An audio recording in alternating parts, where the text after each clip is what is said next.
오늘 성경 말씀은 빌립보서 4장 11절에서 13절입니다. 그냥 있기만 해도 힘든 뜨거운 사막을 걸어서 이동하는 것은 쉽지 않습니다. 자동차를 탄다 해도 바퀴는 모래에 파묻히고 말을 탄다 해도 말은 더위를 견디지 못합니다. 그런데 이런 사막을 지날 수 있는 이동수단이 하나 있습니다. 그것은 바로 낙타를 이용하는 것입니다. 혹자는 이 낙타를 가리켜 사막을 건너는 배라고 말하기도 합니다.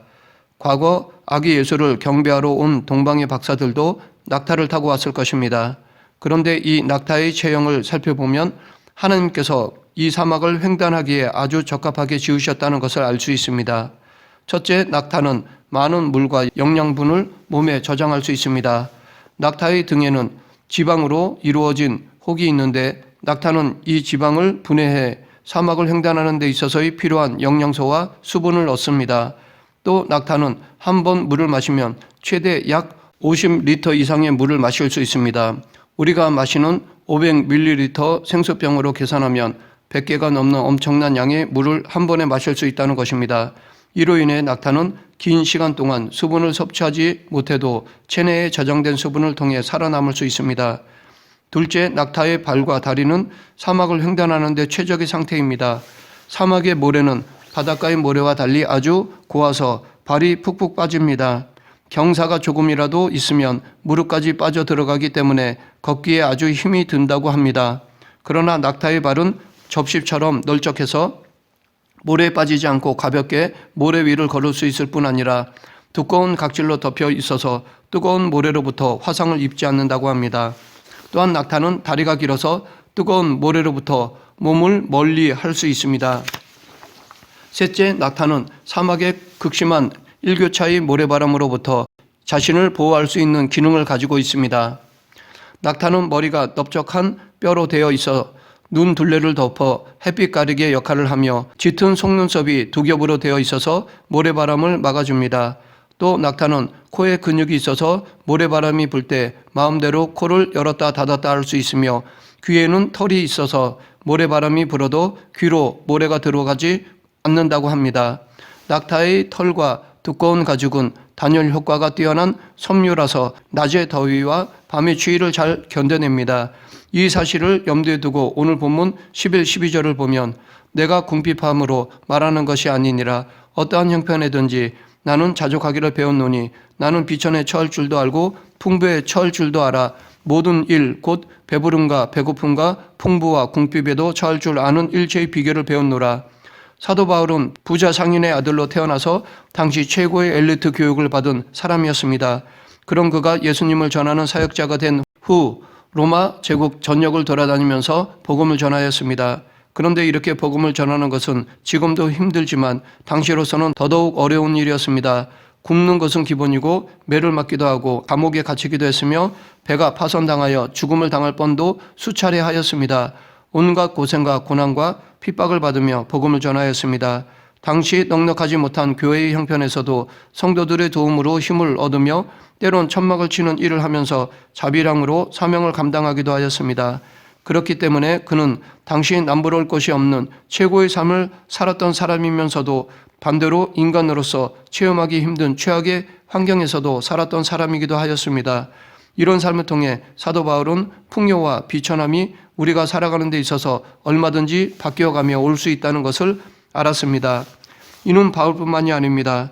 우리의 인생도 때론 아무리 철저히 준비하고 수고하고 노력해도 예기치 못한 어려움이 올 때가 있는 반면에 때론 생각보다 일이 잘 풀려 모든 것이 넉넉할 때가 있습니다. 그런데 이 두 때를 살펴보면 물론 형편이나 상황이 어려울 때 믿음을 유지하는 것이 힘들지만 일이 잘 되고 모든 것이 부족함이 없을 때 넉넉할 때 오히려 믿음을 유지하는 것이 더 어렵다는 것을 발견할 수 있습니다. 사도 바울은 본문에서 먼저 내가 비천에 처할 줄도 안다라고 하였습니다. 누구나 인생을 살다 보면 힘든 위기와 고난의 때를 보낼 때가 있습니다. 누구는 가족 문제일 수 있고 누구는 경제적인 문제일 수 있고 누구는 직장이나 사업의 문제일 수 있습니다. 이런 다양한 문제 앞에서 대부분의 사람들은 고민하고 걱정합니다. 잠을 잘 이루지 못하고 입맛을 잃어 제대로 먹지 못하는 경우도 있습니다. 혹자는 이런 상황에 대해 불평불만을 가질 수 있고 혹은 낙심하여 그냥 주저앉으려는 사람도 있을 것입니다. 그러나 우리는 이렇게 힘들 때일수록 문제로부터 도피하지 말고 오히려 담대히 문제를 직면해야 합니다. 우리는 문제를 외면하기보다 직시해야 합니다. 사막을 횡단하는 낙타는 그늘이 없는 사막 한가운데에서는 강렬한 태양을 피하지 않고 오히려 태양 쪽으로 머리를 향한다고 합니다. 왜냐하면 그렇게 하면 몸에는 머리에 그림자가 생기기 때문입니다. 그 그림자로 더위를 견딘다는 것입니다. 베두인 같이 사막에 사는 사람들은 우리의 생각과는 다르게 짧은 옷을 입지 않습니다. 오히려 그 반대로 온몸을 옷으로 가립니다. 우리의 상식으로는 이렇게 뜨거운 사막에서 온몸을 가리면 더 더울 것 같지만 실제로는 시원하다는 것입니다. 왜냐하면 태양빛을 가려주기 때문에 그 옷의 그림자로 시원하다는 것입니다. 이처럼 낙타도 서 있을 때는 태양을 피하지 않고 머리를 태양 쪽으로 향하여 그림자를 만드는 것입니다. 이처럼 문제 앞에서 피할 곳이 없으면 담대하게 대면해야 합니다. 하나님께서 피할 길을 주시지 않으면 담대하게 문제를 직시해야 합니다. 그렇지 않고 계속해서 두려워하고 근심, 걱정하면 문제는 더 크고 무섭게 우리를 괴롭힐 것입니다. 또한 이런 상황 속에서도 내가 할 수 있는 것들에 대해서는 최선을 다하고 수고하고 노력해야 합니다. 내 앞에 문제로 인해 사방이 막혀 있어도 하늘로는 열려 있듯이 하나님은 반드시 우리에게 길을 열어주십니다. 어려우면 어려운 대로 하나님의 보여주시고 열어주시는 새로운 길이 있습니다. 그러하기에 절망하지 말고 새로 보여주시고 열어주시는 길을 걸어가야 합니다. 빌립보서는 바울의 옥중서신, 즉 감옥에 있을 때 쓴 편지입니다. 뜨거운 마음으로 로마 거대 제국의 여러 곳을 돌아다니며 복음을 전하고 교회를 세운 바울이 감옥에 갇혀 꼼짝 못하게 되니 엄청 답답했을 것입니다. 더 이상 복음을 전하지 못하기 때문에 낙심되기도 하였을 것입니다. 그러나 사도 바울은 포기하지 않았습니다. 지금 자기의 형편으로 실망하는 것이 아니라 또 다른 방법으로 복음을 전하였습니다. 그것은 서신을 통해 복음을 전하는 것이었습니다. 그 서신이 지금 우리들에게도 전해지고 있습니다. 우리는 사도 바울이 감옥에서 쓴 서신들을 옥중 서신이라고 부릅니다. 지금 우리도 이 서신을 통해 복음을 듣고 있습니다. 이렇게 바울은 현실에 막힌 장벽 앞에서 좌절하거나 낙심하지 않고 하나님이 열어주신 새로운 길을 통해 계속해서 사명을 감당하였습니다. 오히려 이 새로운 방법은 지금 우리들에게도 영향을 끼치는 귀한 복음의 통로가 되고 있습니다. 이처럼 사도 바울은 자기 생각, 계획보다 하나님의 이끄심의 주권을 우선시하였습니다. 아무리 좋은 계획을 세우고 열심히 일하지만 하나님의 또 다른 뜻이 있다면 자기의 것을 내려놓고 하나님의 뜻에 순종하는 하나님 중심의 삶을 살았습니다. 그 한 예로 2차 전도 여행 때 사도 바울은 아시아에 복음을 전하기 위해 계획을 다 세웠습니다. 그런데 하나님께서 그 길을 막으시고 환상을 보여주시며 마게도냐로 방향을 바꾸셨습니다. 사도 바울은 자신의 모든 계획을 내려놓고 하나님의 뜻에 순종하였습니다. 하나님이 주시는 새로운 길은 아무것도 안 하고 기도만 하면 저절로 오는 것이 아닙니다. 기도하면서 또한 문제를 적극적으로 해결하려고 수고하고 노력하는 사람에게 주시는 것입니다. 물론 때론 하나님은 우리가 모든 것을 내려놓고 오직 당신을 붙잡기를 바라실 때도 있지만 그런 상황이 되기까지는 우리는 최선을 다해야 합니다. 내가 할 수 있는 수고와 노력을 다해야 합니다. 그리고 나서 더 이상 할 수 있는 것이 없을 때는 오직 기도에 목숨을 걸어야 할 것입니다. 하나님의 사람이 문제를 대면하지 않으면 그에게는 하나님의 능력이 필요가 없습니다. 하나님의 도우심은 문제가 없을 때 있는 것이 아닙니다. 성경에 보면 대부분의 문제 앞에 직면했을 때 그리고 그 문제를 해결하기 위해 수고하고 노력하여 더 이상 힘이 없어 쓰러질 때 하나님의 역사하심이 있었습니다. 예수님께서도 수고하고 노력하여 한계에 부딪혔을 때 그 일에 개입하실 때가 많으셨습니다. 이 사실을 깨달은 사람은 더더욱 문제 앞에서 믿음으로 최선을 다합니다. 그리고 하나님의 역사하심을 기대합니다. 지금 우리가 누리고 있는 유익한 생활 도구들은 대부분 전쟁이라는 어려운 때에 개발된 것들입니다. 선글라스는 1차 세계대전 때 조종사들이 햇빛에 눈이 부셔서 만든 안경이고 통조림은 나폴레옹이 전쟁 때 군인들이 오랜 시간 저장해 놓고 먹을 수 있도록 만든 것이라고 합니다. 컴퓨터도 2차 대전 때 영국군이 독일의 암호기 애니그마의 암호체계를 풀기 위해 개발하면서 시작된 것이라고 합니다. 이뿐만이 아닙니다. 지금 유익한 도구들 중에는 어렵고 힘든 상황 때 만들어진 것들이 많이 있습니다. 이처럼 어려운 환경 속에서 오히려 유용한 것들이 연구되고 개발된 것입니다.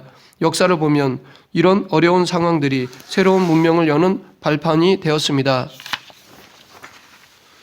무엇보다도 예수님을 믿는 우리에게는 어려운 때를 이겨내는 방법이 있는데 그것은 데살로니가전서 5장 16절부터 18절 말씀입니다. 즉 항상 기뻐하고 쉬지 말고 기도하고 범사에 감사하는 것이 우리가 어려움을 극복하는 방법입니다. 먼저 항상 기뻐하라입니다. 예수님을 안 믿는 사람들도 좋은 일이 생기면 기뻐합니다. 그런데 항상이라는 말은 좋은 날이건 힘든 날이건 상관없이 상황을 초월해서 기뻐하라는 것입니다. 항상 기뻐할 수 있으려면 모든 상황 속에서 숨겨진 우리가 모르는 하나님의 섭리를 보아야 합니다. 믿음의 눈으로 성령님을 의지하여 우리의 삶의 희노애락 안에 담겨있는 하나님의 선한 뜻이 있음을 보아야 합니다. 어떠한 상황에서도 하나님은 우리를 사랑하시고 절대로 실수가 없으신 분이심을 전적으로 신뢰해야 합니다. 그럴 때 어떤 상황에서도 기뻐할 수 있습니다. 다음, 쉬지 말고 기도하라입니다. 야고보 사도도 야고보서 5장 13절에서 너희 중에 고난당하는 자가 있느냐? 그는 기도할 것이요 라고 하였습니다. 고난은 하나님께서 우리에게 기도를 하게 만드는 도구이기도 합니다. 성경에 나오는 기도의 사람들은 대부분 고난 가운데 더더욱 하나님께 기도하였습니다. 그런데 이 쉬지 말고 기도하는 것은 우리가 항상 기뻐할 수 있는 비결이기도 합니다. 왜냐하면 하나님의 섭리를 볼 수 있도록 영안을 주시길 또한 성령님의 위로와 교통과 동행하심이 있기를 우리는 이 기도로 간구하기 때문입니다. 우리는 기도를 통해 하나님의 관점에서 문제를 볼 수 있습니다. 마지막으로 범사에 감사하라입니다. 하나님의 사람은 슬프고 괴로울 때도 감사해야 합니다. 억울한 일을 당해도 일이 잘 안 풀릴 때도 건강이 좋지 않을 때도 감사할 수 있어야 합니다. 왜냐하면 내게 주어진 모든 상황이 하나님의 섭리 가운데 있기 때문입니다. 어떤 문제건 그 안에 하나님의 뜻과 계획이 있기 때문입니다. 시편 기자는 시편 100편에서 감사함으로 그의 문에 들어간다라고 하였습니다. 여기서 그의 문은 하늘 문입니다. 또는 복음의 문, 은혜의 문이기도 합니다. 여기서 말하고 있듯이 하늘 문을 여는 방법은 감사합니다. 불평과 원망으로는 하나님의 문이 열리지 않습니다. 그런데 이 항상 기뻐하고 쉬지 말고 기도하고 범사에 감사하는 것은 따로따로가 아닙니다. 이 세 가지는 하나로 묶여 있습니다. 왜냐하면 이 셋은 서로 연결되어 있기 때문입니다. 이 세 가지 중에 하나를 하면 다른 두 개도 할 수 있기 때문입니다. 상황이 힘들 때 우리의 옛사람은 자연스럽게 불평하고 원망하고 낙심합니다. 그러나 우리가 믿음으로 그 상황에서도 기뻐하고 기도하고 감사하면 성령님께서 우리의 마음을 붙잡아 주십니다. 하나님께서는 세상이 줄 수 없는 평강을 우리에게 주십니다. 그런데 우리는 어려운 문제를 대면할 때 이상으로 믿음을 지키기 쉽지 않은 때가 있는데 그것은 바로 일이 잘 될 때입니다. 즉 부족함이 없을 때입니다. 우리는 어렵고 힘든 문제 앞에서 하나님을 찾는 것은 그리 어렵지 않습니다. 우리의 한계에 부딪히기에 전능하신 하나님을 의지하는 것은 그리 어렵지 않습니다. 반면에 일이 잘 되고 부족함이 없을 때 오히려 우리는 하나님에 대한 믿음과 신뢰를 지키기 어렵습니다. 왜냐하면 굳이 하나님을 의지하지 않아도 내 힘으로도 할 수 있기 때문입니다. 하지만 사도 바울은 오늘 본문에서 자신은 풍부에 처할 줄도 안다라고 말하였습니다.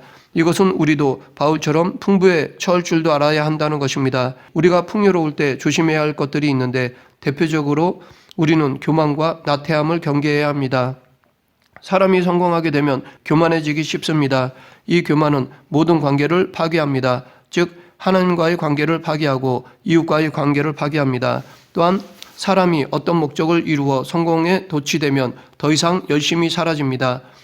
새로운 도전을 하기보단 그 상황에 안주하려 합니다. 즉 나태해집니다. 그러하기에 우리는 풍요로울 때 앞으로를 위해 대비해야 합니다. 낙타는 오아시스를 만나면 충분히 물을 마셔서 몸에 비추게 두어 뜨거운 사막을 몇 주일 걸어도 끄떡없는 것처럼 부족할 때를 대비해야 합니다. 말씀을 맺겠습니다. 하나님을 모르는 세상 사람들은 상황에 따라 변하기 쉽습니다. 그러나 하나님을 믿는 우리는 환경이 어떠하든지 상관없이 의연해야 합니다. 고난 가운데서도 은혜가 있음을 알고 감사하며 풍요로울 때도 위기가 있음을 알고 조심해야 합니다. 잘 나가는 사람들 앞에서도 비굴하지 않으며 가난하고 약한 자들을 대할 때도 무례하지 않아야 합니다. 우리는 무명하나 유명한 자요 죽음의 위기 속에도 참 생명 가진 이들입니다. 근심하나 기뻐하며 가난하나 다른 일을 부욕해 하는 사람입니다.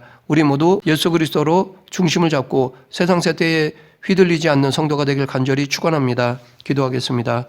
생사화복을 주관하시는 하나님 아버지, 환경에 얽매이지 않고 오직 예수 그리스도 안에서 참 자유를 누리며 복음을 전하는 성도가 되게 하여 주시옵소서. 예수님 이름으로 기도드립니다. 아멘.